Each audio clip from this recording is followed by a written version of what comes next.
Good evening, everyone. We will begin with the Pledge of Allegiance. Pledge allegiance to the flag of the United States of America and to the republic for which it stands, one nation, under God, indivisible, with liberty and justice for all.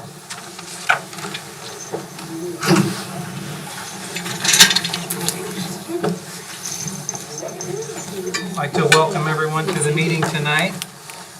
Call the meeting to order and begin with roll call. Matt Rankin, Here. Ben Metzger, Here. Eric Christensen, Here. Rob Keller, Here. Jim Mills is absent, Ryan Whirling, Sue Wilson. Here. We have a quorum. Perfect, thank you. Is there any revisions to the agenda? We're going to put off the calendar for tonight. Okay. There's several changes that we noted after the fact, and we're still sort of waiting on the legislature to decide on the start date for school, so April 8th. Okay. GC. Any other items that need to be revised? You'll see on your table there is, and it doesn't change the agenda at all, but there is a couple things on your agenda. And not the personnel, underneath the personnel, there's a contract that we need to add, which is the teach contract for Jamie Parrott to continue till June 30th. And she'll be done in May, but I just need to get that through as it's a contract. Okay. We're also going to add G3 SRO conversation around where we're at with our current SRO and whether or not we believe that we'd like to explore the idea of adding another. This will just be a discussion. There won't be any action taken on that item tonight. G3 under HR. Under district, I'm sorry, G1, Okay. 3, or C3. Right where district calendar was. That's when that discussion will take place. Okay, thank you. Good news and board member reports. Just go ahead, we'll just continue with the good news. No, I had a question about this AEA purchasing agreement. Is that now on the consent agenda or no? Let's wait until we get Okay. to the consent agenda. Okay, oh, I thought we have to, okay. Really quick before we jump into the good news and board member reports, I'd like to take just a second and welcome everybody. Thanks for coming out and joining us in person. We appreciate that. For the last 9 years, we've had a board secretary, business official that has been with us that's retiring at the end of this year, and her replacement starts with us next week. They're going to overlap a little bit, but tonight is Jana's last official regular board meeting. So she will be stepping down. On behalf of the board, we'd like to thank her for her service, as well as your rhubarb.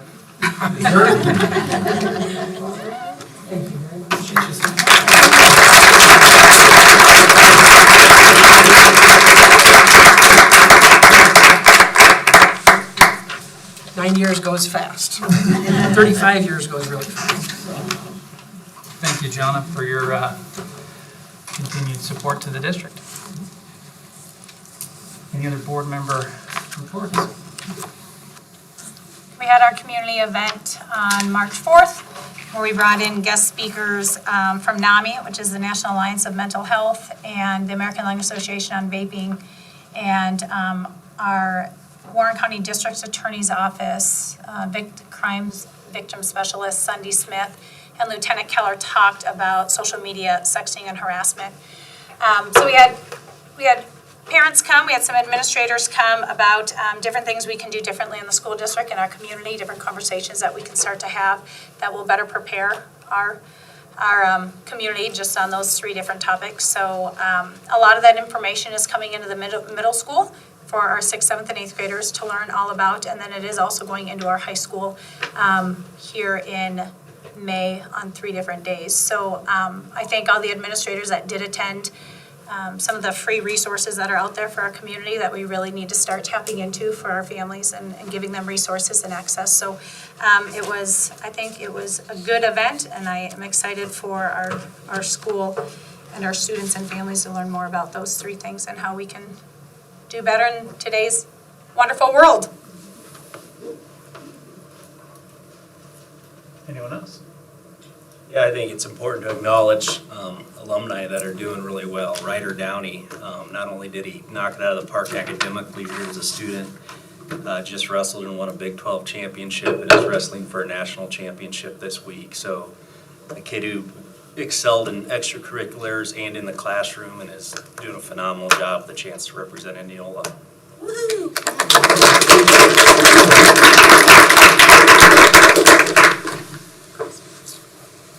Good news. Just what's on our social media. Okay. Continue to check it out. Lots of great things happening. Moving on to the consent agenda. Sue, you brought up. Delegations. I'm sorry. Delegations, petitions, and communications. Haley May?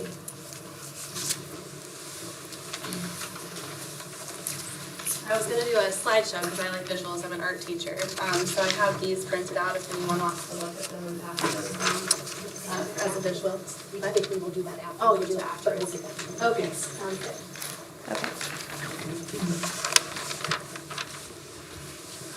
Hello, thanks for having me today. My name is Kaylee May, and for 9 years I've enjoyed working for the Indianola School District. Having earned a master's in education, I currently teach K-5 art at Emerson Elementary and 8th grade art at the middle school. Today I'm here to talk about changing the current enrollment policy. Modifying the policy will benefit the district and its employees by avoiding the appearance of these policies being applied inconsistently. It will also address the needs of some district employees, such as myself, who are currently unable to have their children attend the school in which they work. Over the years, I have seen the policy being implemented inconsistently. First, several of my male colleagues who are also coaches have been in my same situation. These teachers, although they lived within the LIW school zone, were able to get their children at their assigned building, Whittier and Emerson. Second, all three of the elementary principals with elementary-age children have their own children enrolled at their school, even though some of these schools were considered full. Third, Irving teachers are allowed to have their children attend Irving. Fourth, LIW teachers can enroll their children late after the other schools are full and simply by waiting can enroll their children where they work. Teachers at Whittier Emerson should have the same opportunities for their children.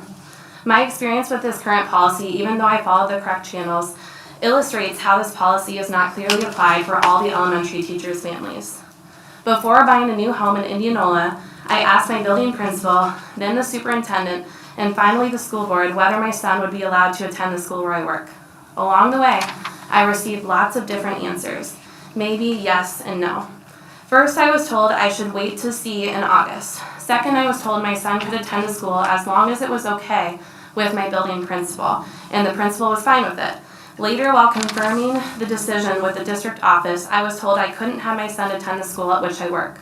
Next, I was told we will note your preference and monitor class size in August. Finally, I learned that my son would be assigned to LIW unless classes were full. A decision that means that my son will definitely be going to LIW because, given its extra section, LIW will never be full. A decision that means that our family will be split between buildings. If I would have known this in September, we may not have bought the home we did. We may have bought a house outside of town and open enrolled, thereby having a greater chance of having my son attend my school and keeping our family together. The enrollment policy states the district begins to assign students to schools' buildings based on address. Next, all unassigned and open enrolled students are placed wherever it helps to balance class sizes regardless of address. What isn't included in the policy are assignment considerations used when making the decision on the best placement for unassigned and open enrolled students.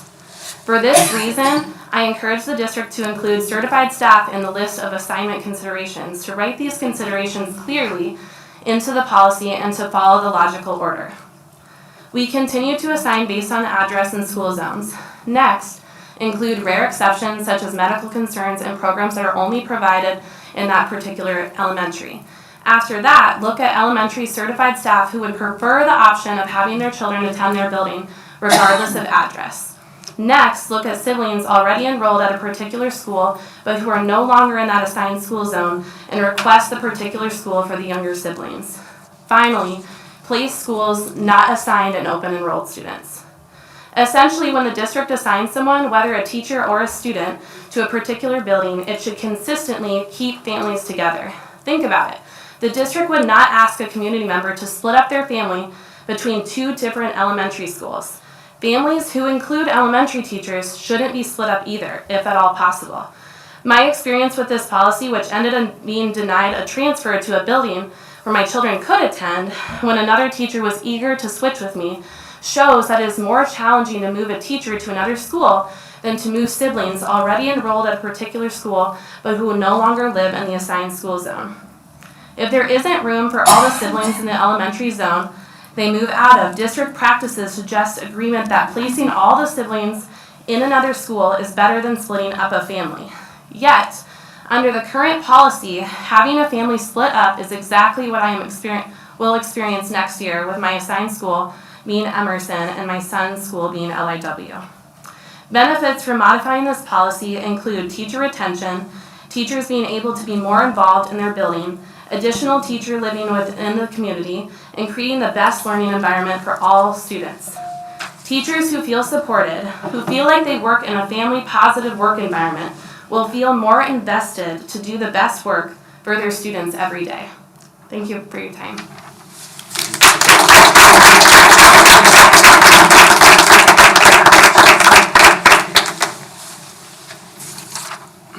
Jenny Schwery. Sorry, I gotta put on my cheaters. Dear members of the school board, I am speaking to you today to advocate for a significant accommodation that I believe would greatly benefit both a dedicated teacher and her son. As a fellow teacher of Emerson Elementary, I urge the school board to consider allowing Mrs. Kaylee May to have her son Riker attend the same building where she teaches, even though she lives outside of the Emerson boundary line. Mrs. May has demonstrated exceptional commitment and dedication to her students over the years. Her passion for teaching and her genuine care for the academic and personal development of her students are truly commendable. As a teacher myself, I understand the importance of building a supportive and familiar environment for children, especially if you may need to rely on your colleagues to help in times of need with your own children. If Mrs. May is not permitted this benefit, I'm afraid that she will seek employment outside of Emerson. This would be a detriment to Emerson students and families. She is an extraordinary teacher and a staple within our building. Allowing any elementary teacher to have their own child within their building can also benefit the school community as a whole. It promotes collaboration among faculty members, fosters a sense of unity, and creates a supportive network that ultimately contributes to the overall success and well-being of both students and staff. I understand that accommodating such a request may require careful consideration and logistical planning. However, I firmly believe that the potential benefits far outweigh the challenges, and that by granting this request, the school board would be demonstrating its commitment to the academic and emotional needs of its students. I'm not asking for favoritism to any teacher. I'm simply asking to prioritize the distribution of students. If a child lives within the walking boundaries, they would be chosen first. When considering students that live outside of a boundary line, they would be second in line. But before we place these students, could we first consider moving a teacher's child into a given building? It would simply be exchanging one child that would be new to an elementary building for another first-year student at the same building. I can't imagine that this request by teachers would be very significant in numbers year after year. I respectfully urge the school board to consider this request. It would be a simple gesture that would have a huge impact on the entire Emerson community. Thank you.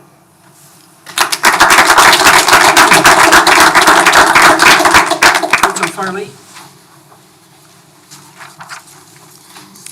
Hi guys, my name is Rachel Farley. I am an Emerson parent. I have third graders and I also sub there, and so Kaylee has become a really, really good friend, and so I'm here to just say some things for her. I grew up in Indianola and I have really, gosh, this is part gonna make me emotional. I have really, really fond memories of going to my mom's classroom at Irving after school.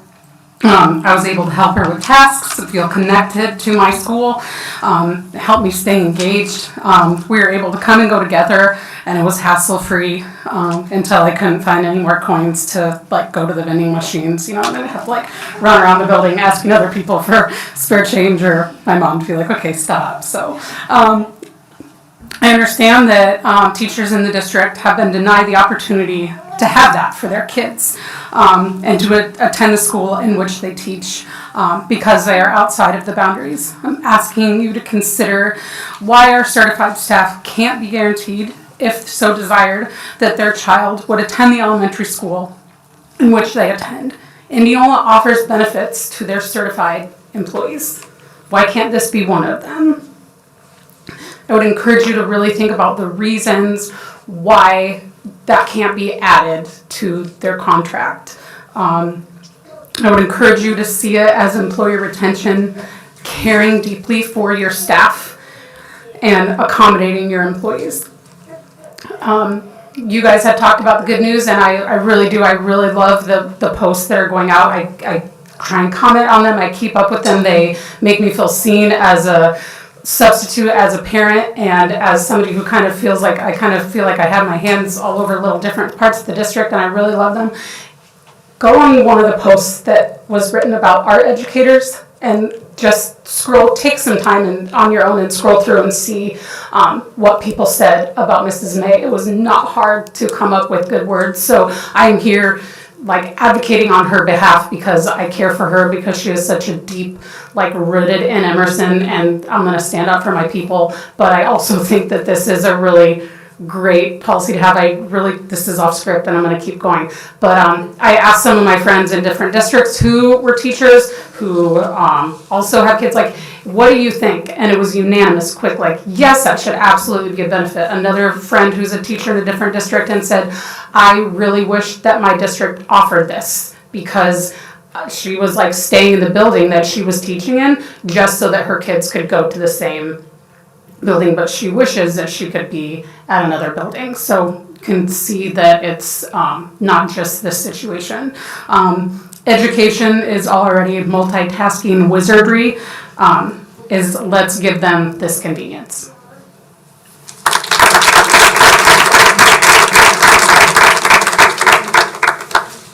Anyone else that would like to speak this evening? All right, moving on to the consent agenda. Sue, you had a question? Ray, can you go, and it's just, I don't know what it means. So can you go to the, under the AEA purchasing agreement and under the administration fee paragraph?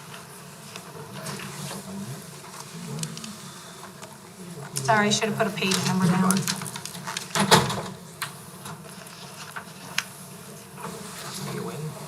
After those. Slow down. So that's AEA right there. Okay, so go down a little bit, please. Okay, so will you explain that so the amount is sent back to us under that administration fee? No, they charge that per So they case. have to- But we only use Rapids, I mean, if you go to the top, we only use one of those options because we have better local resources for Okay. all the others. So there, so you see that we only have, so all our food bids, that is expensive. 50 cents per case. Yeah. When you're buying lots of cases is a large number. So we went directly to the vendors. Okay, But Rapids, that's the small wares. That's like utensils and Okay. small, like a blender or Okay. something that's small that they purchase. That's it. Other than that, and that, they don't get that for that. For Rapids. okay, that's interesting. Is that? I have a question. Consent agenda. Shelley, on page 23 where it shows the open staff positions, and then page 15 where it shows our appointments. Do some of those become filled if we approve those appointments? Correct. Okay. Would you rather see it the other way, like if you approve it, this is what it would be, or? That's okay. I just wanted to know. You're technically open until you approve it. Until we approve. Yeah, okay. Any other questions? Entertain a motion for approval. Motion to approve. Motion made by Rob. Seconded by Ryan. Any further discussion? All those in favor say aye. Aye. Any opposed? Motion carries 6-0. Presentations. So I'm going to talk with you tonight first about a report that's at your each place called the DCAP, which is the District Career and Academic Plan.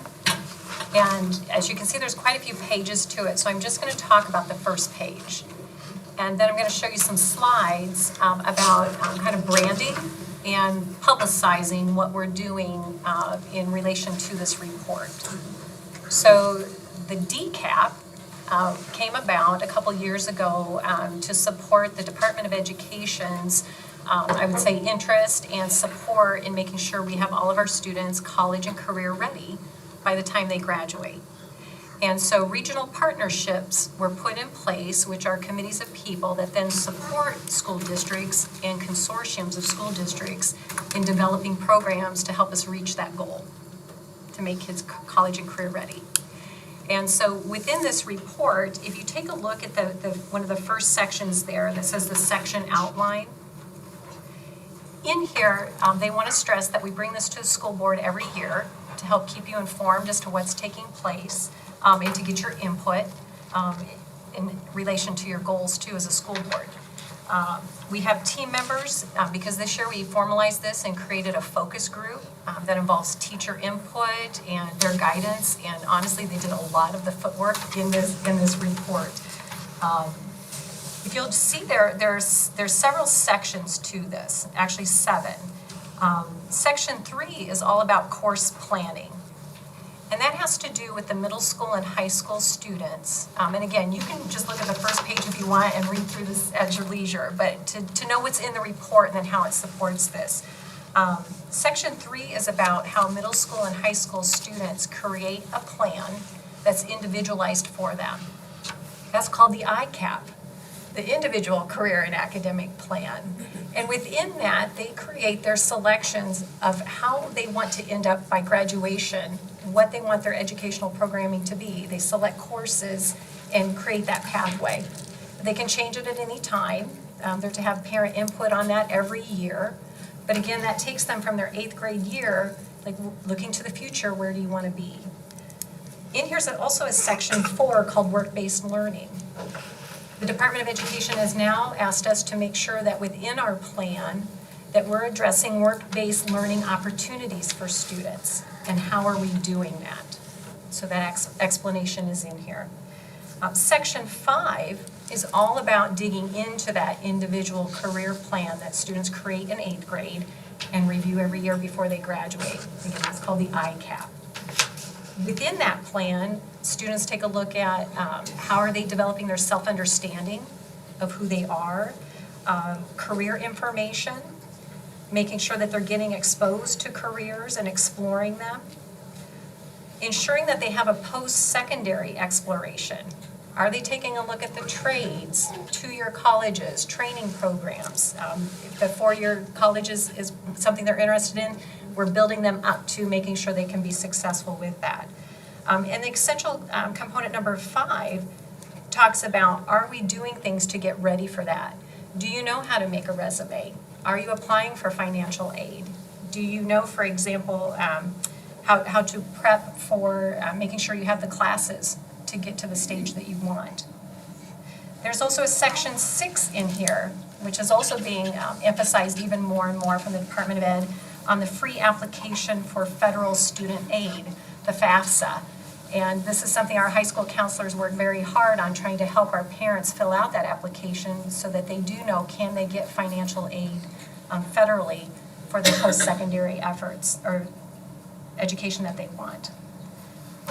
So this plan with all that different type of information has captured our current reality and also different goals that we want to use to take that next step to keep strengthening what we're doing with the resources that we have, right? Because we only have so many resources in the district, but let's do really well with what we have in place. So this is something that you can read further, dig into some of those details. I know the curriculum committee has seen it a couple times.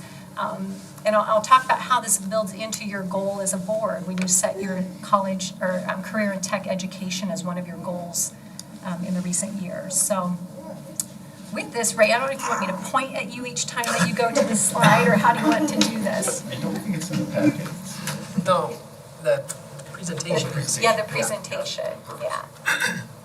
There we go.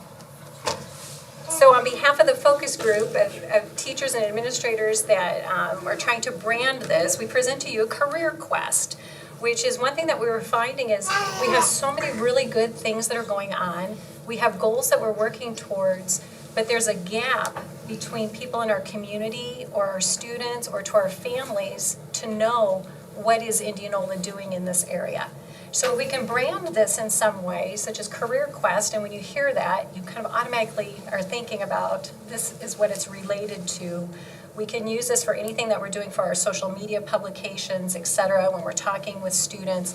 It gives a framework to it instead of something as kind of bulky as this report. So with Career Quest, you'll see on this next slide, we have lots of acronyms, right? I've talked about college and career readiness. What are the skills that we need to be teaching students so that they can reach that point that whatever they decide to do, they're ready for it? The DCAP, again, that's this plan you have in front of you. And within that DCAP is the ICAP, which is the individual student plan for grade to 8th grade. Within that too, we know that there's a focus on work-based learning and getting those experiences for students. And then earlier in the year, you as a board had set CTE, Career and Tech Education, as one of your goals, okay? All of those components are addressed in some way within that report, okay? We also know from the Department of Education and other institutions that in order to build a high-quality career development program, there are factors that we need to look at. And so that visual is just there if I was talking with a different audience and going into it more in depth. Do we have things that we're looking at to make sure that what we have is high quality?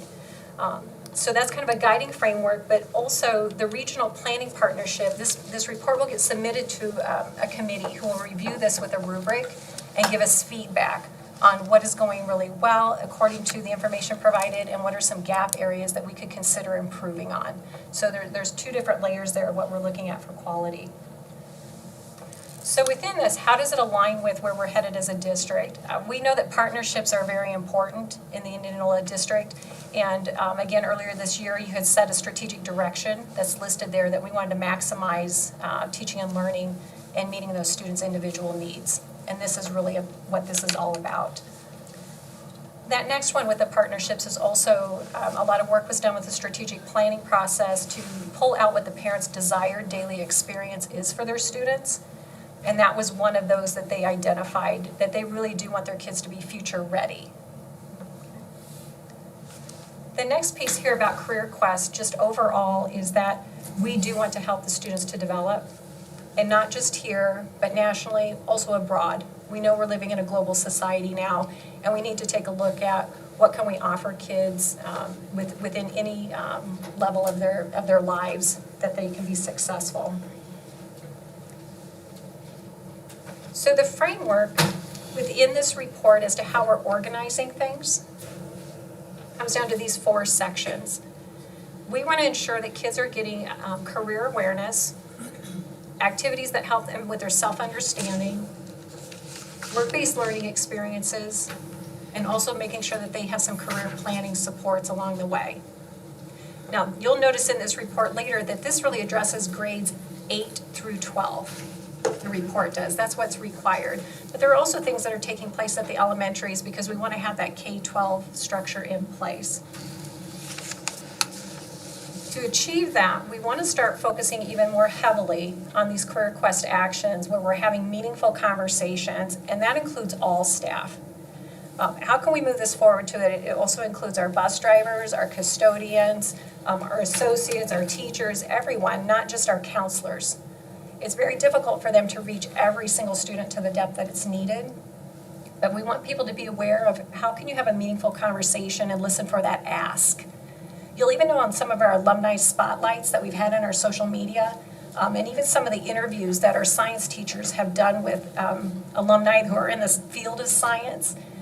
Many of them mentioned that there was a teacher who said, well, what about this? You might be interested in this career. Have you thought about this? Or a student might show they're adept at something. How can we see that as an ask of encouraging them to get into these fields of careers? And again, experiences and planning, we need to strengthen that up. And we need to make sure that all of our staff members understand what does it mean to have a work-based learning experience. There are actually criteria for it to qualify for that. Those three things are listed here. In order for us to build these work-based learning experiences, we have to have the academic preparation that goes into not only having your learning within the classroom, but how does that apply to the experience that you have? There has to be a partnership with industry. It can't just be like a one and done or you talk about something superficially. There has to be a partnership. And then after a student has that experience, there has to be academic follow-up. That can go through reflections. It can be it could be a one-to-one meeting or an interview process, but there has to be some type of follow-up that occurs after that experience. At our elementary level, K-5, we know already they do a lot with classroom speakers and field trips. So we want to have those discussions on how can we beef that up. How can we ensure that students are learning about careers when they go on a field trip? Or how can we do a follow-up activity afterwards and just ensure that's happening consistently? It happens for some already, but again, this process is about strengthening what we have with the resources that we have in place. We also know that we have the second step curriculum that's used through our guidance counselors at the elementary level. They currently don't use Zello, and I'll talk to you about Zello in a few minutes here. But at the elementary level, this is what it kind of looks at currently. When you get to the middle school level, we get into a couple more pieces of that four-step framework. So they also have career awareness and self-understanding. And listed there are some of the things that take place at the middle school level in those areas. On that next slide, the middle school also gets into the career planning portion of that framework. They use a computer software system called Zello, which they have many different activities that they can do in there that help them explore their interests, explore careers. That's also where they start to form their ICAP plan. That individual career and academic plan is built within that system. And that's what carries on with them up through the high school level. Now at the high school level, they actually hit all 4 points of that framework currently. And we're trying to take a look too at how can that even be made more consistent for all students, since some students get pieces of this. One thing, for example, the committee was looking at was with resumes. Can we ensure that every sophomore has resume experience by the end of their sophomore year through Zello? So not just students who are in certain classes, but how can we make it consistent for all? So those are some of those goals that are being built within these pieces for the high school. Because again, they also get into career planning. Dress for Success isn't something that's currently there, but again, that committee has talked about, is that something that's important? Is that something that we need to work in? Are we ensuring that all the kids know about their scholarships? We've been building up certification programs over the last few years, especially from the CTE advisories have recommended that, and you've seen that as a board, those things coming through too. And as saying as the high school hits all 4 areas, their work-based learning experiences. In the last couple of years, we added that school to career course with those pieces. We know that the state now too and DMAC are offering worksite exploratory events. You've seen it in social media just over and over. Kids are getting exposed. But we also want to start tracking that. Are we reaching all kids in some way? And that should be occurring through their ICAP plan to beef that piece up.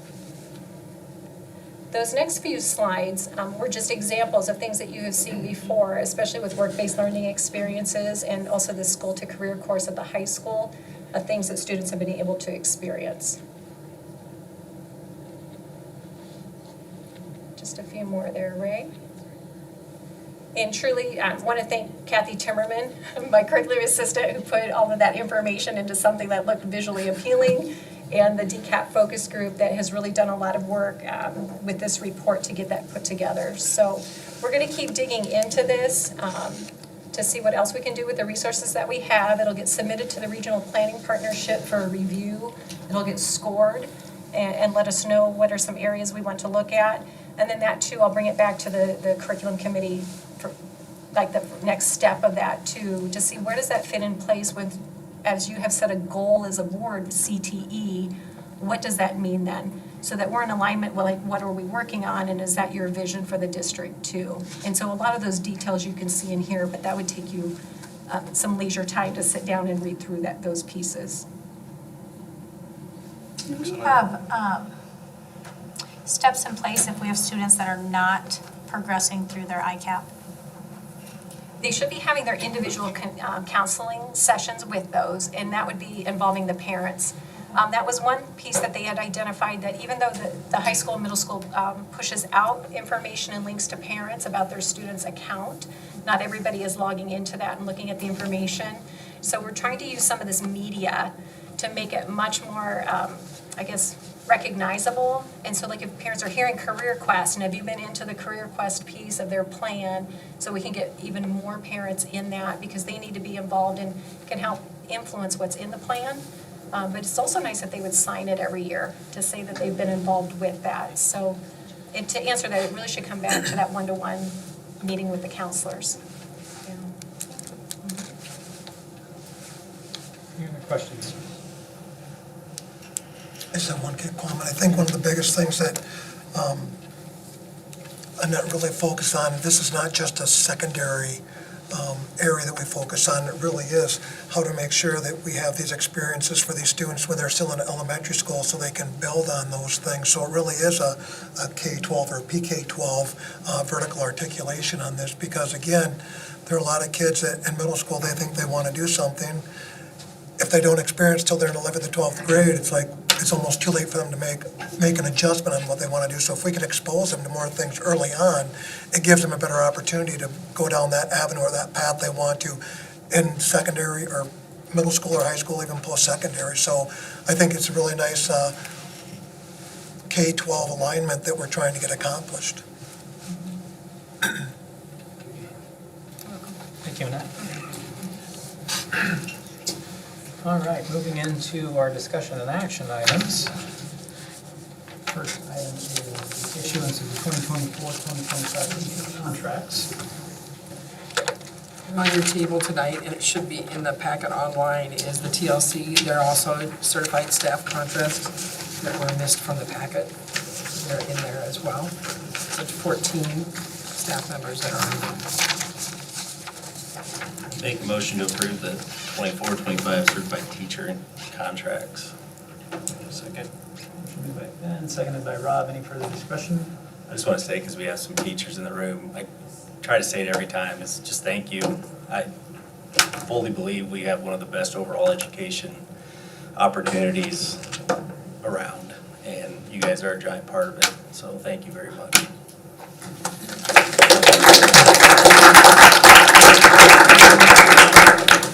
Any other discussion? All those in favor say aye. Aye. Any opposed? Motion carries 6-0. Next item in the packet is the 2024-2025 school handbooks. These were sent out to you on Friday for review. Any discussion? How do you guys want to do it? You want to go through them individually? You want to talk about them as a whole? Have you had a chance to review them? Any major changes from last?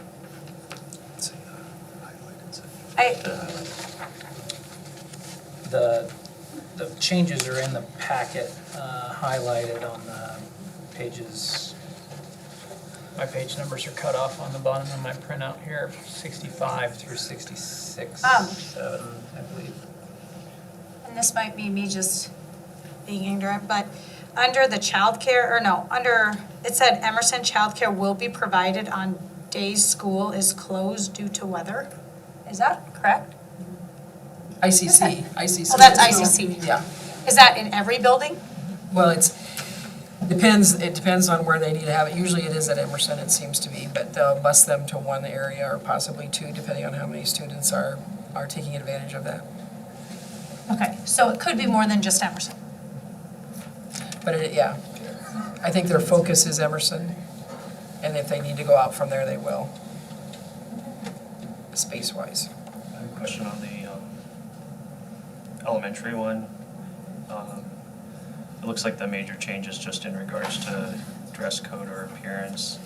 I'm just trying to understand, like, it seems as if it's getting more gray than precise, and I'm just trying to understand why we would leave that up to the interpretation of people. If we know certain things are not going to be acceptable, why not spell that out too, so that way teachers and parents, everyone knows, so they don't show up confused, I guess.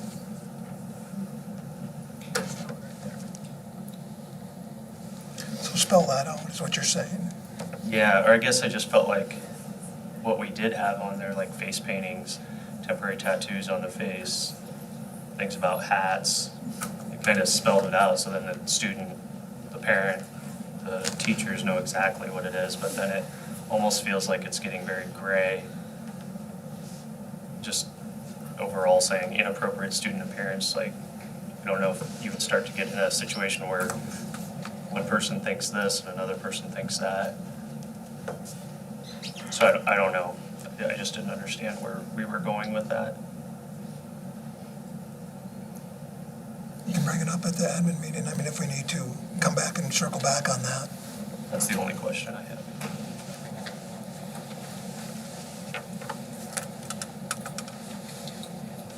Any other questions? I guess, the jump in transportation cost of $5, is that like a normal jump that significantly in Which 1 year? one are you looking at? It's under childcare, or no, it must be under transportation. It was on just it was in the packet. It went from $10 to $15. Summer handbook. So, yeah. 70. 70, yeah. Is it the swim lessons, for swim lessons? Okay, so for them to be transported, This is childcare, so this is under the childcare Right. programming. so they set all their own cost? They have to, but see, each mile for a bus is about $5 and some odd cents. Really? So ICC and food service have to, they can't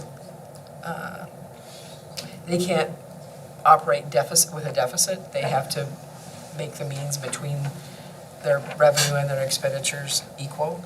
And they get a bill from transportation for the cost of that. Okay, and then that's how they figure out? That's how they figure the cost, yeah. Very good. Thank you.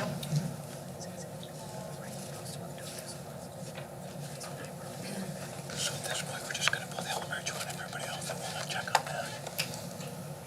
There aren't any other questions. I can't remember, is this the handbook that, with the new legislation with PE? Okay. Do we know what sports or co-curriculars are included in that? It's in the board policy for this evening. Oh, okay. So that'll be a change in the board policy. It's really anything that would fulfill that requirement. It's really almost up to each school district on what they want to do. There is not a set, like, show choir, band. It's up to the district if they feel that it fulfills that requirement. Okay, that's what, And I checked with ISB on that this week, so. okay. Yeah, I was reading that, and I was, the legislation part, and I'm like, there's always much easier ways they could write those things. If you guys would like, we can pull the elementary handbook to have the question answered for next meeting. And we can approve the rest of them this evening, or if you'd like to wait and approve them all together at the next meeting, we can do that as well, whichever you would prefer. April 8th is a couple weeks away, so it's not that far away.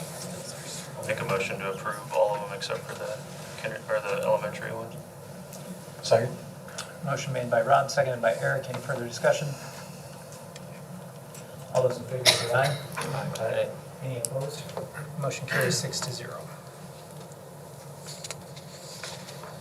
The district calendars, as we stated earlier, we will revisit that next meeting. The next item is the school resource officer. For the last several years, we've had Officer Hackett assigned to the school district, trying to get through a majority of the time the middle school and high school, while occasionally visiting the elementary schools. Throughout conversations that I've had with him and with the police chief, I feel like we're at a point where maybe it's time to have a conversation as to whether or not we believe there's a need for a second SRO in our district.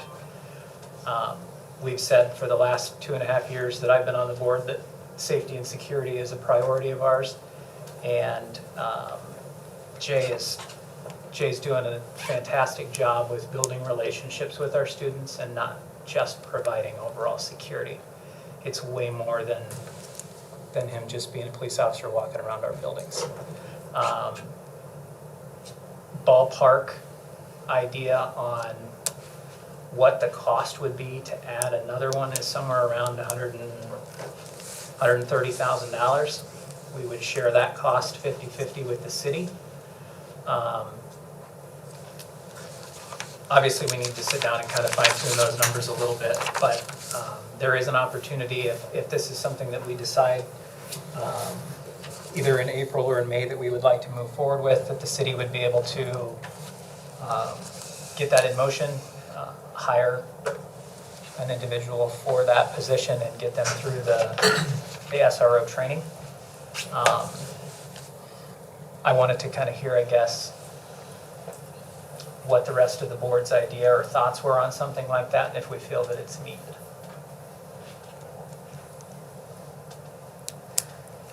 I think that was one of our goals when we started the DARE program in January with our 5th graders, right? To introduce the elementary to certain topics and what school resource officers do, what law enforcement does, how they can help. I know with conversations I've had with Officer Hackett, like you said, there's so much more to his position than just walking the hallways. I think he wished he had the time to walk the hallways. I also know he does not get to spend as much time educating our students and families on the topics that our families are facing right now, like he used to, right? He could go into a class and spend 40 minutes in there talking to them about being, peer support for each other or whatever it may be, but he does not have the time to educate the students and the families like he used to, or like he wishes he could. And so I would be in favor of having a discussion about how we'll make this a reality in coming months. Yeah, I would be in favor of it.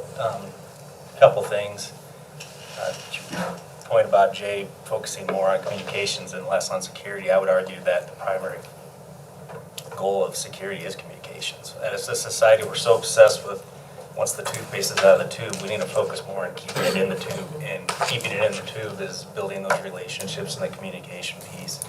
That's how you make kids feel safe and comfortable and be able to talk to adults when there's something wrong. So I think it's important. The biggest piece, or I would say though, is it has to be the right person. This isn't a position you can just put anybody in. If we could multiply Officer Hackett, I would. Can't. So that would be my only other piece. This isn't a position you can just put someone in. It has to be the right person.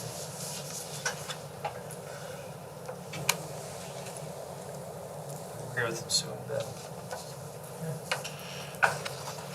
So the next steps between the city and the school board, or the school, excuse me, I did have a couple informal conversations with Officer Hackett. I think getting the people around the table to talk about what the needs are, who that individual might be, and what does a 2080 agreement look like between the city and the school for a second SRO if they have the person and the right person to fill that position. And I think one of the biggest pieces that Gene and I had last conversation is, again, what Ben said there, we need to make sure it's the right person, and it's not just somebody that is just gonna sit in the office all day long. They gotta build those relationships, they gotta help educate the students throughout the district, so.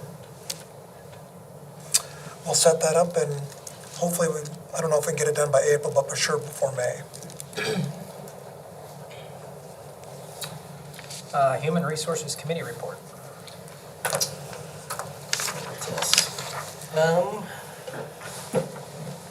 Exactly a month ago, Sarah presented to us some information on adding a additional behavioral strategist.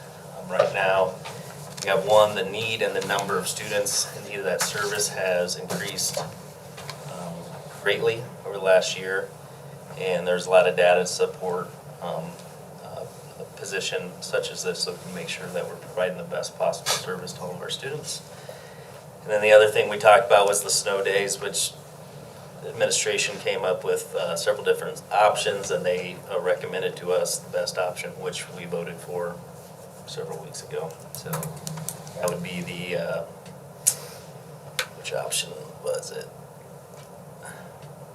Which one is it there, Ted? F. So, the biggest piece for this, at least for me, was, the 2 teacher flex days for additional work. We all know teachers put in way more time than is ever officially on the books, and so this is just kind of one of those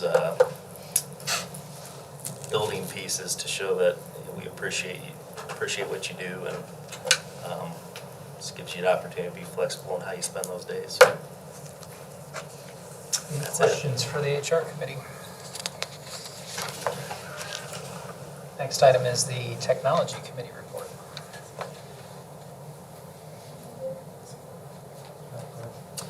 We just talked about cybersecurity assessments, looking at formalizing some security standards into our policies and procedures, and there's a DLE focus group helping with that. The team is currently working on student data privacy agreements with different vendors. I thought it was really interesting, this graph that Ray has up there now is just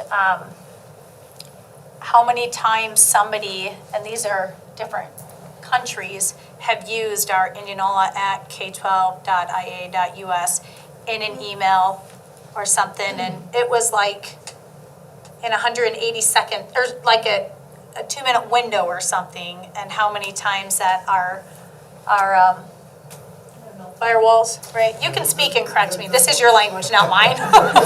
This one is actually a report from the day, so from one day from one domain where they were attempting to use our network, our email to look like it's coming from us.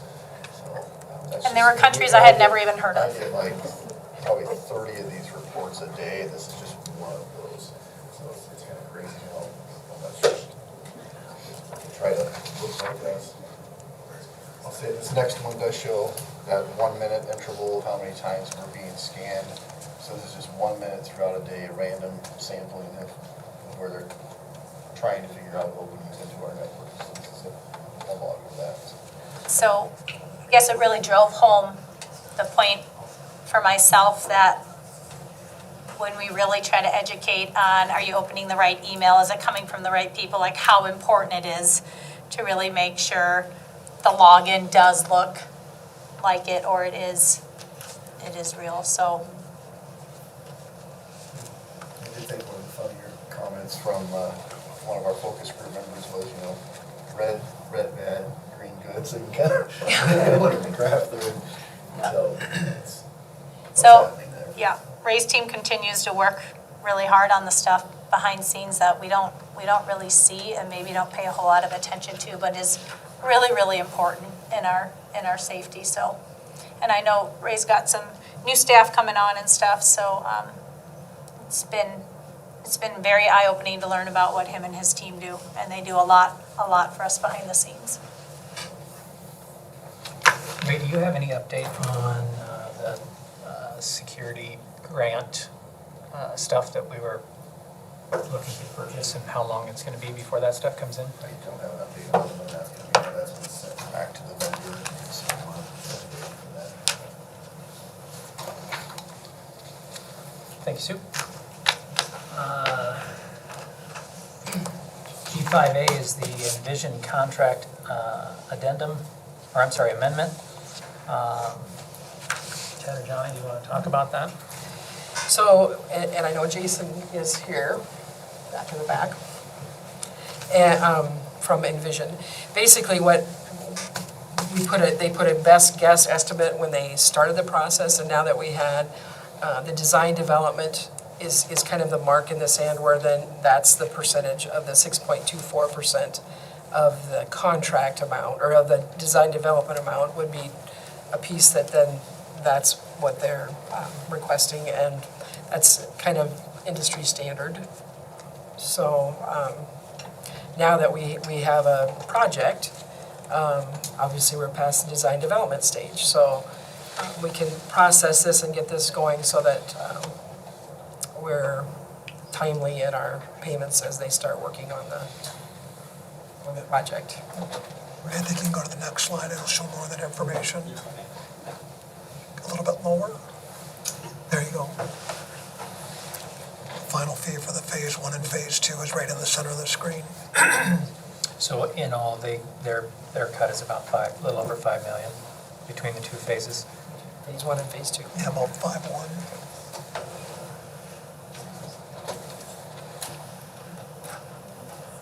Make a motion to approve the amended contract. Motion made by Ben, seconded by Rob. Any further discussion? All those in favor say aye. Aye. Any opposed? Motion carries 6-0.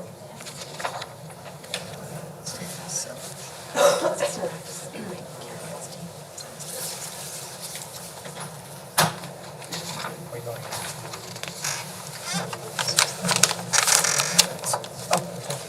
Looks like Jason gets started and then let's talk about it, then we have a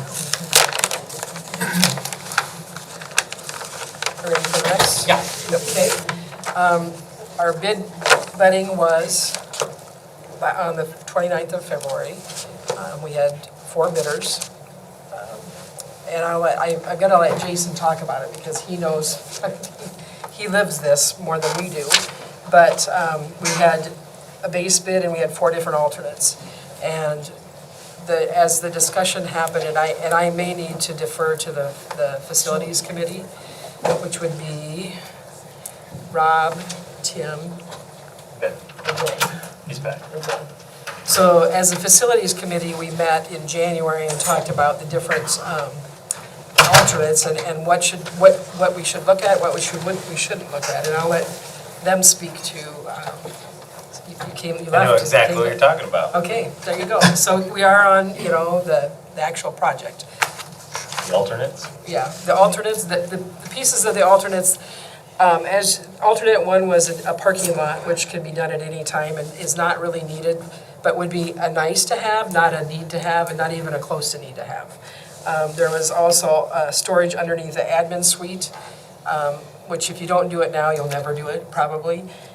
Alternate 3 would be the fit out of the 6 classrooms, and remember that those 6 classrooms will probably have admin living in them until their part gets built. So that's a piece that piece really needs to be looked at. And then the courtyard, that kind of the finish or the fit out of the courtyard that is inside the learning center, or the learning square, I guess I'd call it. It's sealed in there, I mean, it's kind of inside, was the 4th different alternate. And so I'll let Ben and Rob speak to the different things that we've talked about through the time of this bidding process. Yeah, I think the biggest thing probably to just celebrate initially is that we are within 0.5% of Envision's estimate prior to bidding. So it's on top of it by that much, but honestly, we're that close. So thank you to Envision for doing the pre-work of estimating and helping us through that process. And then to know that these bids are so competitive, I think is a really good thing for us, because it's confident, that we can be confident in these numbers. I was just gonna mention 3 different things, I guess, from my perspective. We wanna try to get as much done as we can. And I've listed that for 3 reasons. We need the space. Inflation is definitely still a factor in the US economy. And I feel like our public and our taxpayers deserve to have this done as soon as possible. I personally would be a proponent for doing alternates 2, 3, the base plus alternates 2, 3, and 4. The reason I say that is when looking over the Envision estimates prior to bidding, with alternates 3 and 4, we are coming in with whatever bid we accept between Edge and Hanson. We're coming in below both of those estimates that Envision had done right prior to everything going out to bid. So I would be a proponent for doing that because, again, inflation's a factor. I feel like our public and our taxpayers deserve to have this done as soon as possible. You know, the classroom space we need to have done because it's classroom space. It's space that, you know, might be transition between when the building comes down and the new building needs to be built for office space, whatever's needed there. The courtyard, I don't want that thing sitting there looking like a pile of dirt when the rest of the building's finished. And knowing that it came in under what we thought it would by almost half, a little more than half, I say we go ahead and do that and work with all 3 of those alternates. I guess the biggest thing I feel like is we're not looking who, you know, to choose tonight, but we're looking who has the lowest bid for what we want done. I think that's the most important thing for us as board members to consider. So I guess, I don't know if that then has anything else to add to that, but that's what I would be looking at here. Just for clarification, you said alternate 4, do you 5? The courtyard. Okay, I think it's Is it 5 5? on here. Okay, number So 5. courtyard storage and classrooms. Yes, yes. So, yes. Okay. Yep. And not the parking. Right. I don't know if any of the other board members have questions on it. After reviewing the paperwork over the weekend, I'm in complete agreement with you on moving forward with the 3 alternates. I think that it seems a little foolish to spend the amount of money that we're spending on a project and not complete the courtyard right now. So I'm in favor of that as well. I guess my only question would be accepting the courtyard in phase 1, would that have an effect on the availability of funds in phase 2? I don't think so. The courtyard could be used as cash. So there is a planned alternate for phase 2 to completely fit out the courtyard with other landscaping. That wasn't in this first phase bid package as base bid or the alternate. The base bid was just to seed that courtyard. It wouldn't just be a dirt space, it would be seeded at least grass. There was an add alternate to put concrete in there, some artificial turf, and there's some utilities, drainage and stuff that has to go in. In phase 2, we were planning to fit it out with all the bench furniture, trees, all that additional stuff that we want to truly make that space an outdoor classroom. What do you see the extra cost then in phase 2 for the courtyard? If we approved it this evening, what would be the additional cost for those extra items? The nice looking. I didn't get back to you on that. I didn't log that to memory for phase 2. I guess that would be my only question. I know in phase 2, one of the alternatives was a new weight facility, which I think is, if we're gonna do this thing, that has to be done. And I guess that'd be my only So that question. doesn't mean we couldn't do that though, right? It doesn't mean you still couldn't fit out. You can do everything that's in this alternate 5 in phase two, could do that. I would agree. Is that what, you're not saying the money wouldn't be there if we do this in phase one? The money's not gonna be there in phase two? Because this is higher, the base bid and total is higher than estimate, I would caution taking too many now to make sure we have enough for phase two. That won't bid for probably 3 years. Enough overall dollars. Well, we think $271,000 is gonna make the difference. Well, maybe not. I don't know. I would think that we would be able to just pay cash for that if that really comes down to it. The contracts and everything, you know, in this setting, it doesn't, we don't have number 5. Yeah, 4 was not used. Yeah, 4 is not used, so.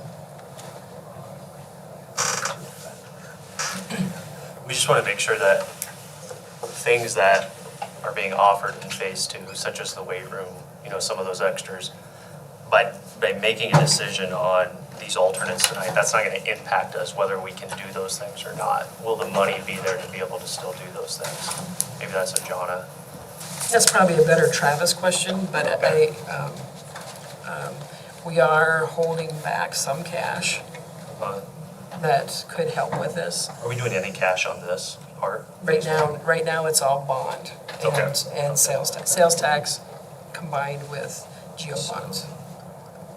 We're talking about 5, 6, 7, 8, 9, 10, about $1 million worth of alternates right now.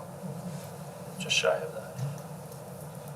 And we've been holding back larger projects, and right now, there's, you know, the biggest project obviously is the high school, second to the facilities building in the back behind the middle school. Until that's finished, we've held on to that, just not knowing where that might end. I think that it's coming to a closure quicker. So if you continue to not earmark those dollars forward, you'd have that money. If you want to earmark that, but again, the focus has been the high school. We want to make sure that we've got that in the right space. So a lot of what, if we did accept this courtyard alternate, a lot of that's kind of infrastructure of the courtyard, not necessarily the nice stuff of the courtyard. That was held till phase two, because that's when all the landscaping is gonna be done. Okay. We pushed all of that money to phase two with an agreement with the city, so you're hardly doing any landscaping in this first phase. I guess I just feel like, you know, because what's phase one gonna be done in 2027, and then not till 2029 for the other, like, Yes. I don't want the kids looking out at a courtyard that, and let's not have people like coming in and out of that building, contractors and stuff working on that. Let's just get it done. Like, it's coming in less, that's what I see, I guess. Like, Jason, I just have one question for you. The impact of the courtyard being finished off, will that have any impact on the construction that's going to happen? I mean, once it's completed, there won't be any, you know, with the other piece, there won't be any other tearing of it up, or with the other piece of our phase two construction, or might that impede the phase two construction? If you don't accept alternate 5, they would need to get in there through those overhead doors from the west in the plan to actually put in the concrete and the turf and do all those things to halfway do it.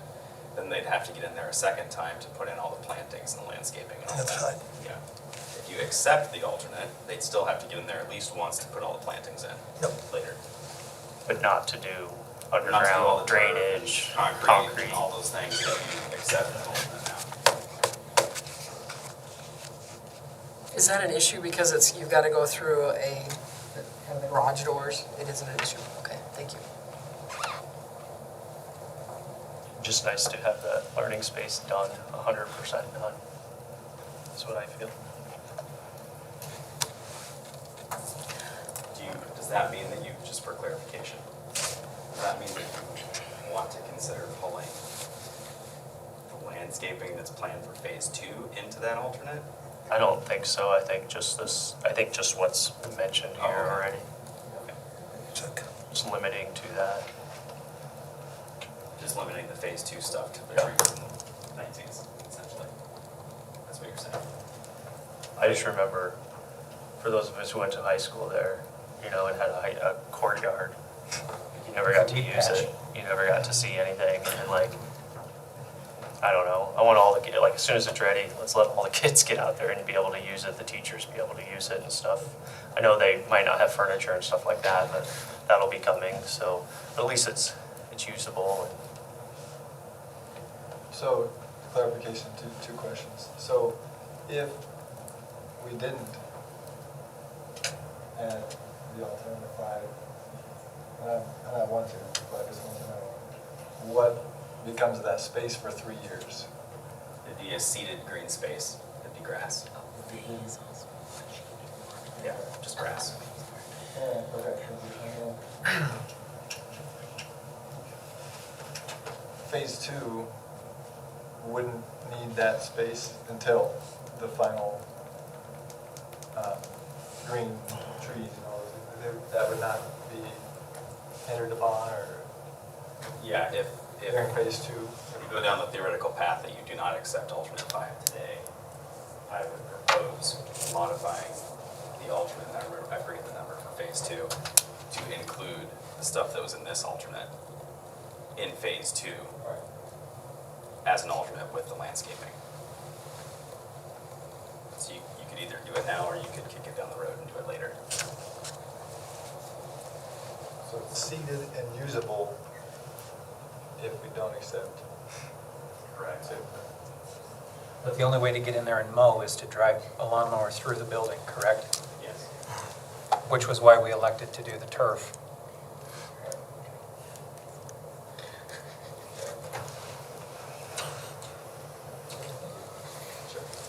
I'm a fan. You should give one of the students that job. Right. Just go through the school. You'll hit the courtyard at some point. I make a motion. We got to go into public hearing. Oh, do we? Yep, so we'll open the public hearing. All this information now, yeah. Would anyone like to speak in the open hearing? Thank you. That's Sheila Larson in Indianola. And first, I'd like to express grateful thanks to Envision Architecture and to Jonah for the quick responses whenever we had questions about the project. That's really appreciated. And I apologize, I'm here because I didn't understand everything. So, and part of why I'm here is to understand the schedule of the project that you're planning. It's important to stay on schedule and with the bids that you have, but also the timing of public discussion about the Indianola Indians with you and how important that is in terms of minimizing the cost of change and just figuring this out together. So the first thing I wanted to ask was, is there any, in the documents that you're reviewing tonight in this public hearing for the construction project, is there any reference to the Indianola Indians in those documents? In terms of, and I'm wondering because I think some of the things we talk about are new, are proposed new things, but this would be things that you already have. See, we can't see the plans, those haven't been available to us. Is that a question that can be answered? There are no graphics or branding in the current set of phase 1 documents that are So on the screen. that's what I thought, but does that include what's already in the high school? In terms of, I don't know what you're reusing, keeping or reusing? We're not affecting any of the current graphics that are in the existing high school. That helps to know. 30% that we're saving. Okay, that helps to know. And the 70% that we're adding. Okay. There are no signage currently, signage or graphics using Thanks. the logo in any way. I in the appreciate current that. package. I didn't understand that. So can you help me understand, like, when you talk about the signage package, is that just exterior things or exterior and interior things? It'd be like room signs, like on outside of this door, little room signs Right. next to all the rooms. And there are some lettering, letters. Yeah, so. But that's not until phase 2, so that's a ways down the road. There is no exterior building signage in phase 1. So when we talk about, see, I was thinking there were two different things, the signage package and then interior design. Graphics. Graphic, okay. So graphic is phase 2. Like the graphics on this wall, we don't have that That's not in this package that's been bid today. So when we talk about signage, that's phase 2. The graphics have not been designed yet either, right? The signage hasn't been designed either. Right, right. Is there, and I don't mean to address your consultant, I apologize, that's not fair. Is there a schedule for when that takes place? When those design things take place? Because what I'm doing is trying to project how we can get together for public discussion to talk about the Indianola Indians. I think right now, in this public hearing, we're talking about the project. Exactly. And our consultant and the district have said, phase 1 has nothing to do with what your questions are. Excellent. Respectfully. Right. It's probably gonna be 2026 before we even get to that point for Okay. phase 2. Excellent. To move into the conversations of what does design of logos and signage and that kind of stuff look like. Excellent. What I'd like to ask at this point is, this public discussion is so important. We've been talking about this for years now. Can we, as a group, get together and have public discussion? And President Rankin, could you commit to that, please? No, not in this public hearing. That's not what this public hearing is about. Fair. Okay. So, I think I've said again that this is critically important. And I believe we can agree that you and all members of the school board are informed and aware of the damage that the Indianola Indians school brand, nickname, logo, and now Indians marketing. Yeah, this public hearing is about the high school. Yes. If you wanted to speak about what you want to speak about, you should have spoke at the beginning of the night in the open forum. If you'd like to speak about the high school project, please take time to do that. Respectfully, sir, I am speaking about the high school project because... We're talking about the bonding of the current project, which Yes, has sir. nothing to do with the Indianola Indians. If you have comments that you would like to address about the project itself, outside of anything in phase 2, you're welcome to do that. If you would like to speak about the Indianola logo or anything related to that, now is not the time. Can I just clarify with you that I'm here speaking in a public hearing? Are you saying to me then that phase 1 does not include the Indianola Indians? We just established that, and so we can move forward with the comfort of knowing that we trust you. The Indianola Indians is going to be addressed in a later phase, and we can come back at that time and talk about it. I'm not guaranteeing that this board is going to have that conversation at any point. What I'm saying is that we're not discussing it right now. That's not the purpose of this public hearing. The purpose of this public hearing is to decide the bonding of phase 1. The bonding of phase 1 and what's included in phase 1, yes, sir. Correct, and we've established that in all of the emails that you've sent, all of the FOIA requests that you've sent, and we've answered your questions this evening. I appreciate that, sir. Thank you. Would anyone else like to speak? Entertain a motion to close. Oh, sorry, go ahead. Sorry. My name's Jamie Krubog. Live here in Indianola. My son goes to Emerson. Going to be one of the first ones into this high school. One of the things that I wanted to bring up, and we've reached out to some of the board members ahead of time here, alternate number 3 to fit out the classrooms. I agree that's a great opportunity. Needs to happen. I'm concerned about the cost of it. There was obviously 4 bids. 2 of the other bids were roughly $100,000 less. In my opinion, fitting out 6 classrooms for almost $300,000 seems a little high. I think that could be done in the future for substantially cheaper cost. I think that needs to be considered if you're looking at awarding that alternate. That's a lot of extra money that I feel can be a lot of savings to the district, and just want to make sure that the board is aware of that. Furthermore, Vanderpool Construction, who I work for, obviously we're a local contractor. Been here for almost 70 years now. Got a lot of folks that attend schools, that support the school, spouses that work in the school district. that sort of thing. So we are very interested in making sure that Vanderpool has a part in bringing this job to fruition. Part of that, we've had extensive discussions with who we thought was going to be the low bidder based on the recommendations that were initially sent out. As far as only awarding alternate number 2, we had an agreement with them and thought we were a shoo-in for the work, only to find out later that there was discussion and a change, if you will, in heart of adding alternate number 3, which will ultimately switch your general contractor. That general contractor's been much less even approachable for us. For whatever reason, I can't speak to that. I have no idea. But we've been working with one, and the other one does not seem to want to work with us.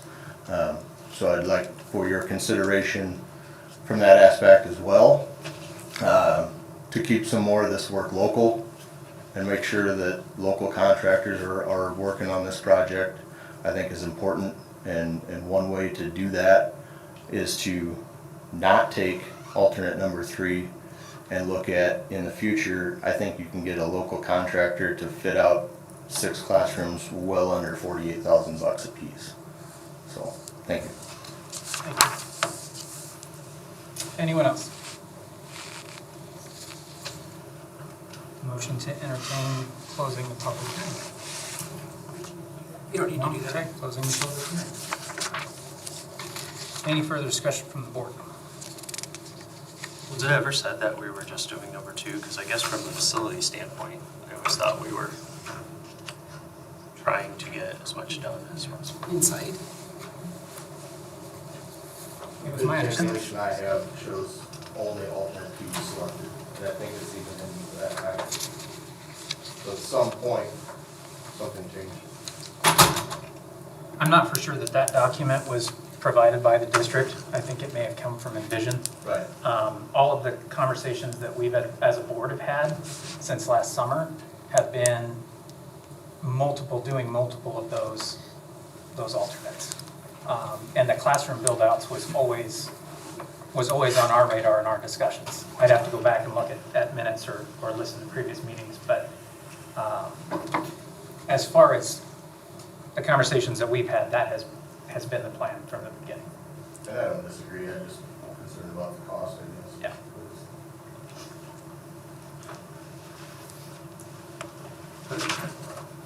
I think there's some interesting concerns raised there in the price differential. I think that's something, I don't know, worth considering. Jason, your guys' bid or your guys' estimate was at $662,000 for the classrooms, those 6 classrooms prior to going to bid. And the highest one came in at $385,000, the lowest came in at $170,000.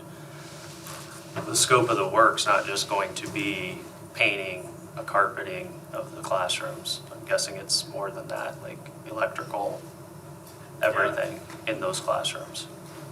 Correct. The base bid was just, it's a shell space. It's not usable space.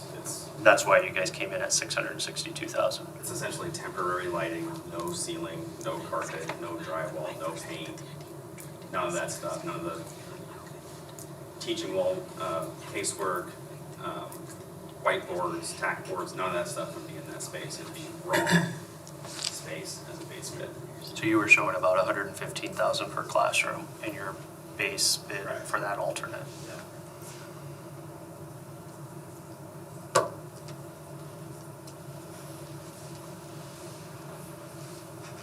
My concern would be if we pulled that alternate from tonight, we have no guarantee that we're going to find a local contractor to come in for less than $385,000.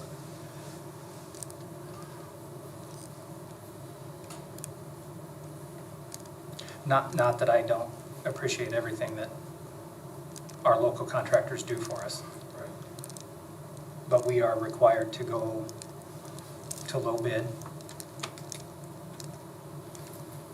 And I just have concerns that if we don't do that this evening, we have no guarantee that we're gonna be able to get that work done for less.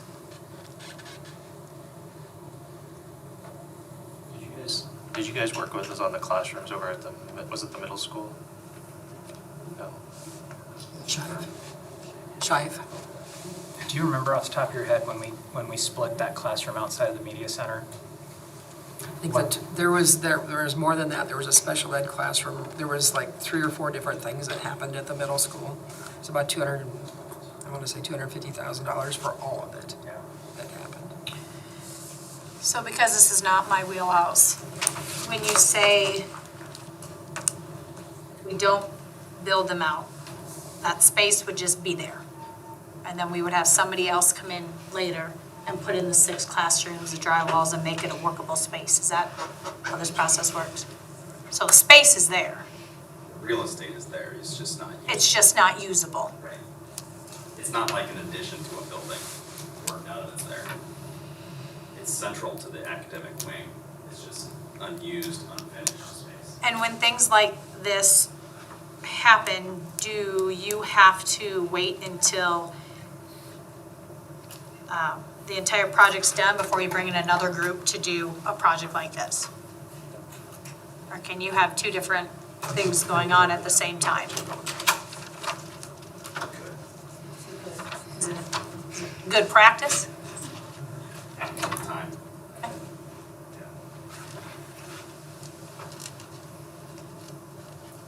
But will we be using those spaces for the admin office? No, that's why there's only, so Okay. you technically have 8 extra classrooms than what you need on day 1. It's 2. According to student count. 2 of those are used for admin. Those are not part of the alternate. So those will be bid out, but they won't have student desks in them. They'll have admin desks in them temporarily until the administration suite is built in phase 1B. We're gonna tear down all their space that they're in now. Right. That was my And they need a concern. place to temporarily live, which they will live in 1A while 1B is being constructed. And then they'll move out to classrooms and you'll get those 2 classrooms back. That's why it's only 6. You technically have 8 extra classrooms.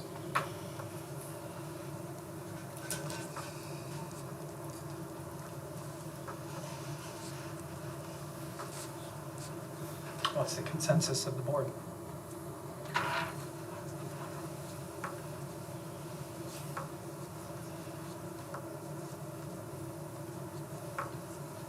I mean, I would love to have local, as much as possible as well, local contractors and local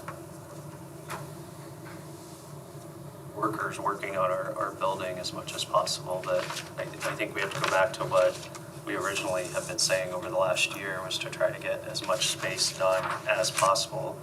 And knowing that we are within 0.5% of what Envision's total amount was, knowing inflation is beginning to ramp up just a little bit again, when we all thought it was kind of dying down at the end of last year, and knowing that alternate number 3 is lower by half of the amount that Envision gave us to put those classrooms together, when they're the ones, we're relying on your guys' information, knowing what is actually needed in those classrooms.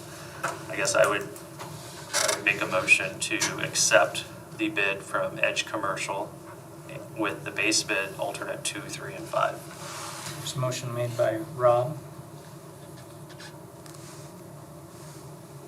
Is there a second? Seconded by Ryan. Any further discussion? All those in favor say aye. Any opposed? I don't know. Is that an option? No. You can abstain. I'll abstain. That's fine. All right, I can be a nay. Motion carries 5-1.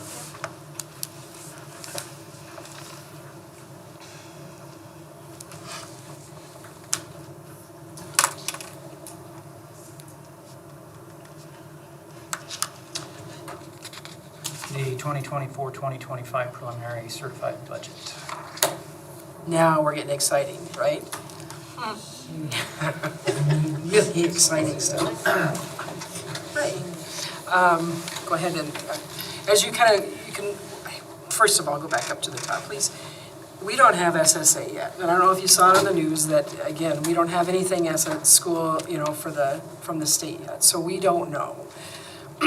So playing the numbers, we've heard the governor is 2.5, I've heard one of the houses is 3, and I think the Senate hasn't even talked about it. This was supposed to be done in February. They've broken their own law again. So we're guessing at 3% to try and give us a little cushion. What would happen is even if they were to go above that, it would, because it's statutory, nothing would happen. But I want to get something that's more realistic, so we know what to look for. Then when we do that, we're at 17, we're lower than we were last year, 17.94, which is less by about like a penny and a half, really. It's not a lot different. And for all you guys, as we do something new this year, on Monday at 7 a.m. we'll have a public hearing for anybody that talks about, or that wants to talk about the increase in taxes.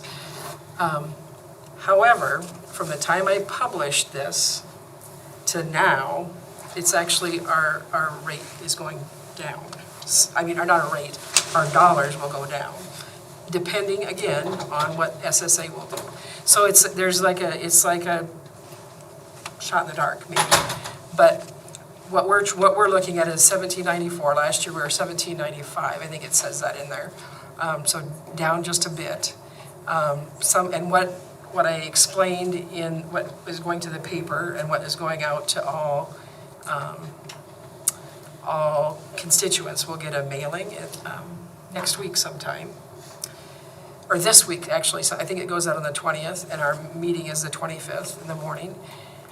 That states that the reason that it would have gone up, again, now it seems weird because it's not, but is for our insurance, our liability and property insurance, is going up between 10 and 20% again. It did it last year as well. Also, if we were to have a hail event, rather than having a deductible, because there's been large hail damage throughout the state, it's 1% of the total cost, which right now we already have a $25,000 deductible. So this would be if a whole roof fails because of hail, they would look at the total cost and it would be 1% of that. That's how they're calculating. Cost of the claim or total cost of the building? Total cost of the claim. So a new roof, depending on, one section of it could be $250,000. So there's your 25,000. Or no, it's 21%, 25,000, yeah. So it's going to be interesting. So that was one of the things that I said we would be increasing because of. The other one was for future early retirement possibilities. So you're set to go forward if you choose to do so. So those are the two that when we meet on Monday morning at night, bright and early, Chad will be here, I think, as well, to talk about if we've got people that want to come and talk to us. So I hope that we do. So, but again, it's better than I thought. So as you look at, if you're to go down, Ray, as you look at the different, this is what will be in the paper. This is the published actually budget. So if you look at the three columns, the percentage way to the right is a 2-year average. So if it says 4%, it's really 2%. So as you look at that, and the biggest chunk obviously will be the building project at the bottom. You'll see that we're trying to, we're thinking we're going to expend, how much should I say, 40 million, I think. Optimistic, Jason, 40 million in a year? Maybe. I don't know, and from 24 to 25. But it's an estimate, so if we go over that, you'll need to amend. I don't think you will, but you never know. So This is page 1, right? So this is your tax rate. Again, it shows the different areas of our taxes, and you see that 1794 towards the bottom middle. And then as you go, then you have the detail as you go to the next 3 pages. You have, I think that's the actual, so 23 actual, and then 24 re-estimated, and then 25 budget. So again, what we seek to do is to give a maximum rather than an exact, because if you do a maximum, you know that you're covering those unexpected that may happen, and if they don't happen, you're not at any loss by doing that. Many districts do it this way. There's another, if you try to get exact, you're always going to be amending, which is fine.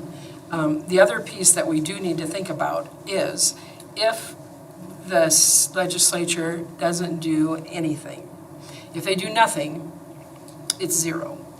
And at 0, we would be on the budget guarantee, and that would be something we need to look at. And I didn't put it on the agenda because I keep thinking it's not going to happen, but I think that we need to be prepared. So basically that the board then understands that you would get 1% the next year. And then you've got another year to make up. Otherwise you go real time, or real Student count. Real student count, yeah. So. How does that affect, if they do that, how does that affect the contracts that we approved tonight? Do we have to go back into? Oh, we could, because there's a reopener in the master contract that says if it goes below 1 or above 3, but if it's 1 or 3, you're still good. Below that, we could reopen. So if they do 0 and we get the 1, we don't have to reopen? If they do 0, it goes by state SSA, so we could reopen. That'd be up to the board to choose to do that or not, so. And then the last sheet, right, is that's our bonds. So this is all the indebtedness that the district has. So we have refunded almost all of that, both at the top is the GEO bonds and at the bottom is the sales tax bonds.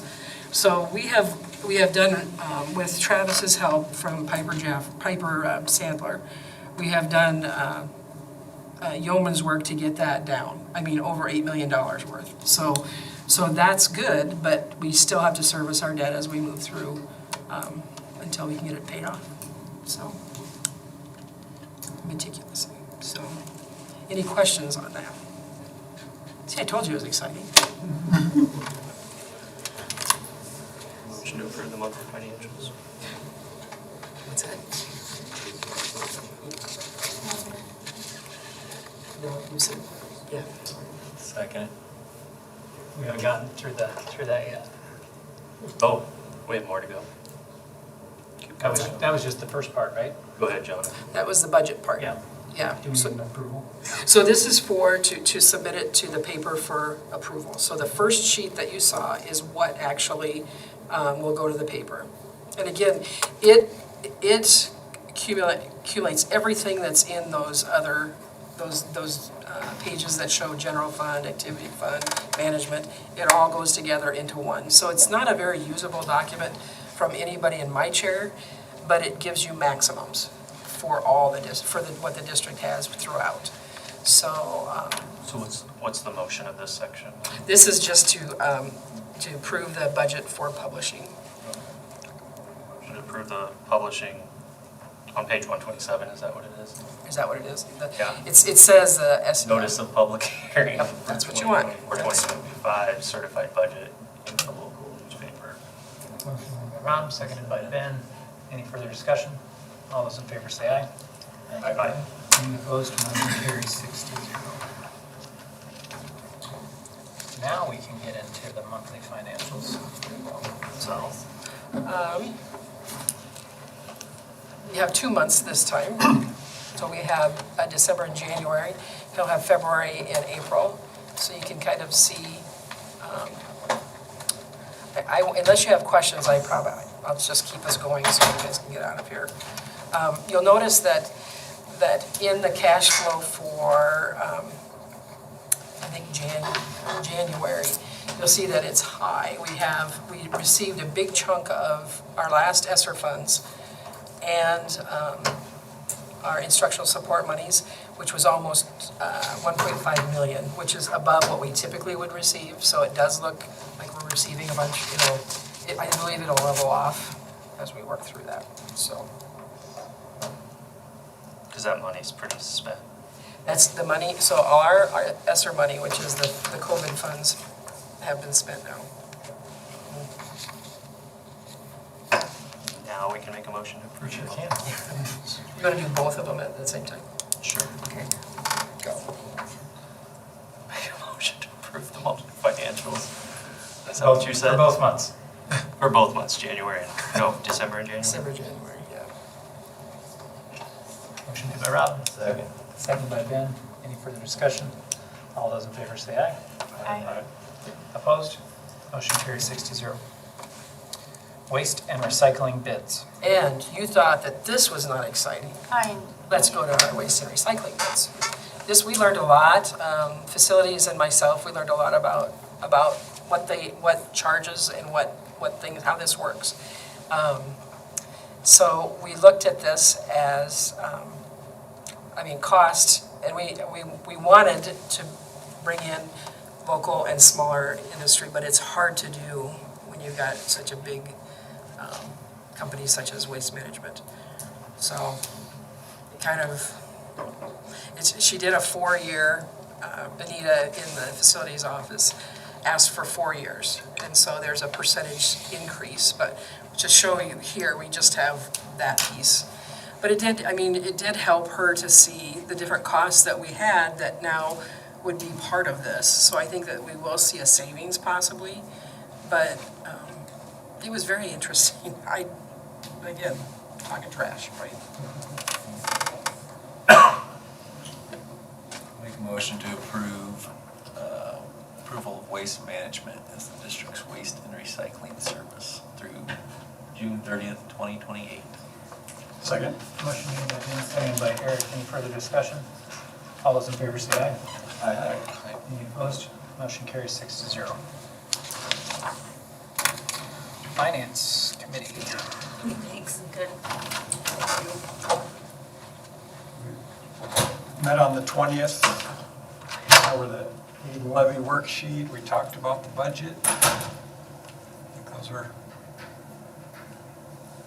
Pretty much what we already talked about tonight. Yeah. Kind of, you don't need to rehash, right? Spoiler, just all the fun stuff. Thank you, Eric. Policy Committee. Policy I would describe as minor updates. We changed wording of world language to foreign language. We changed wording from superintendent to superintendent or designee. So Is that your favorite committee to be on? they're all my favorite. Any questions on the policy changes? So where's the one, 603.62 is where you. is the PE one? 155. Yeah, can you go to that page, please, because I. Thank you, Ryan. Because I thought we even had, even though this was spelled out, I thought we even were going to. Yeah, so when I talked to ISB, they said you don't want to just spell it out because there might be something that comes up and then you got to keep coming back. So if your district says this will fulfill the requirement, that's all you have to do with it. Yep, because they didn't have a list, and the Department of Ed does not have a list, and they're not going to put out a list. So are we, so parents are Do you want to provide examples of what? Sure, so it's any activity, it could be marching band, it possibly could be show choir, depending upon if, what it has to be hit that rubric of so many minutes of exercise per week, and if that can be proven, then that can be, fulfill that requirement. It's up to the high school Yeah, to figure that out. who's this up, who's it up to? Guidance counselors. And they work with the building administration to make sure it's fulfilled. And then they'll make some type of a list available to that building. Yeah, or, Not policy. Yeah, for the biggest piece, someone will come in and say, does, I don't know, throw something silly out there, does child and development work? I walk around with a crying out, no, that's not gonna fulfill that requirement. It's gonna have to be something where there's some strenuous activity that would fulfill, I forget what that exact number of minutes are, but that's what it would have to be. Okay. So does that need to be in our Is that in our handbook then, and they're just? No, it's up to the parent or the student to make that, to go and to have that taken care of. It's not something that, So it's on an individual. yeah, it's on an individual piece. Not everybody does it, So- everybody should do it. Our parents need to know that they need to get, what is it, a waiver? Or they need to fill, a physical education waiver. Yep. So they can, and in our schools, they can find that at. Yeah, and we had students that did it this year already, because it was in place this year already. So we had students that met with their guidance counselors and asked to do that. Oh, So all of our seriously? all of our athletic programs will apply. Good, yeah. Oh, well, Well, here I am, like a parent that's got a volleyball player and a soccer player and is sitting in PE right now. And is playing 5 games next week. What's better than PE? Well, a study hall, so I don't have to deal with her homework. And this is, I guess, more of a discussion on this. So second paragraph, students may be excused from physical education course if the student presents a written statement from a doctor stating that such activities could be injurious to health or the student, or student has been exempt because of a conflict with the student's religious beliefs. I am not a fan that our kids that are in mental health appointments have to make up PE.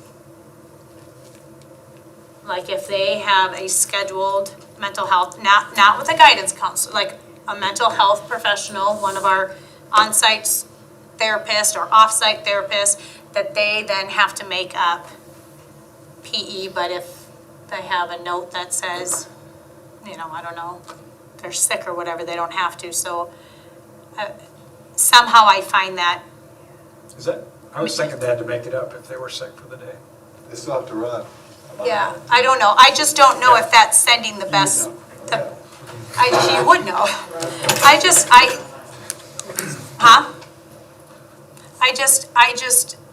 I don't know if that is best practices if we have people that are getting mental health assistance and have to come back and, in a way, have to make up PE. I don't know. I just know that. Make up any other class though? Like the work done in that class? As far as I know, they have to make up their classes. That's true. I don't know. I just know that there's been some negative connotation around that. Well, no kid wants to run a mile. But if they tell everybody. They should, though. Most adults don't want to do that either. They should, though. The best way to help that brain Was function. that directed at Matt? Maybe. It definitely was. He's walking home tonight, so he's good. I was just putting it out there, but now that you say that, yeah, they probably have to make it up if that's what, but like, that's not what they did in PE that day, right? Like, that day in PE, they could have played softball. They could have It would played just be hard to kickball. find They could have played. something equivalent to. I think it becomes a slippery slope if you say they don't have to do this one, but they have to do this one, and why do I have to do this one? Because this is causing me this, that, and the next thing. So it's, I get it. to pick and choose, it's pretty difficult. Yeah. So is there a way that we can get this in a post on Facebook, that there is a physical education waiver out there at some point for just education of our families for this fall, or am I just crazy? And that's okay if you say This yes. first reading or second reading? This one's first reading, so until you approve it fully, you'd probably want to wait until, just in case there was any changes. It's even existed. Make any mention about involved in an athletic program on bullet number 2? Like changing, athletic program. Marching band. Yeah, I think that's where Ted was getting at, because we were going down the path of let's list out some options so people understand what that means, and I think the advice from the. Yep, is not to paint yourself in a corner. So just to Sue's point with the communication, I think that's something that can go along with it, that, hey, by the way, these are some examples of activities that may qualify. Because it's one of those pieces too, someone might say, I want to be exempt because I'm running cross-country. Well, a week into it, they quit cross-country. You're not going to be exempted anymore. Right. So it really is one of the, it's not, you start the semester and all of a sudden, we're going to exempt everybody. It's, you got to fulfill the requirement of the activity and all of those pieces before you get it removed or, oh, you just get the credit, you don't get you get an exemption, you don't get a grade or anything with it. And I don't even know, do they get the credit? I don't even know if they get the credit. I think there's just one less credit on it. It's waived for them, Yeah, it's waived. just like if you're one of the legislative pages. So could they potentially end up needing to make up credits then if they did this waiver? They would need another credit to graduate, to meet the total. Per year, right? Per year. I don't even know what it is. It's one per year, but they would get different elective credits to make up for the amount that you've set as a board that. Okay. And then they can pick from any, okay. Yeah. Motion? To approve the policies? Yeah. First, is this all first reading? Yep. There's some second reading too. I will, but Here I lied, let me. I don't know where the sheet is to approve. 6031, 603, it's page 147. I'll make the motion that, will you go back, please? There you go. To review board policy, so make the motion, is this first reading? Of the 603, yeah. Okay, make a motion to approve the board policies from 603.1 through 603.16. First reading. And motion to approve the second reading of the listed second reading. 600s. Motion made by Ryan, Second. seconded by Ben. Any further discussion? All those in favor say aye. Aye. Any opposed? Motion carries 6-0. At the end. We are on the home stretch. Yep. A couple of updates to the calendar. Remember, we have a special meeting for the public hearing next Monday, 7 a.m. Those of us on HR, I guess, are here on this Thursday morning. Finance was rescheduled to next Wednesday.